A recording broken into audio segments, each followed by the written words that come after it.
Syedrolun Ibrahim bin Abu, penduduk desa Cotcante, Kecamatan Sakti Pidi, Sabtu malam ditembaki pelaku yang belum teridentifikasi.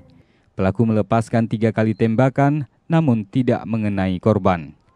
Penembakan diduga dilakukan pelaku dengan menggunakan senjata api laras panjang saat Ibrahim dalam perjalanan ke kedai desa Cotmurung menggunakan sepeda motor. Lokasi penembakan ini hanya berjarak sekitar 500 meter dengan rumah korban. Waktu kejadian si kungi yang waktu tembak ya. Jadi tembak ke puak go yang lu lupa karena deretan senjata kan. Yang lupa lu mati lempon dah jaju. Sebelumnya Syedrolun, peristiwa penembakan juga sudah dialami Ibrahim.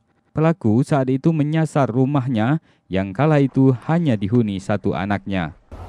Nyan kira ada malam tembaknya si Liko. Tembakan barauh. Ona 5 meter nah baru. Dari kedua rentetan kejadian ini, belum diketahui siapa pelaku maupun motifnya. Dari Sigli, Muhammad Nazar, Serambi On TV.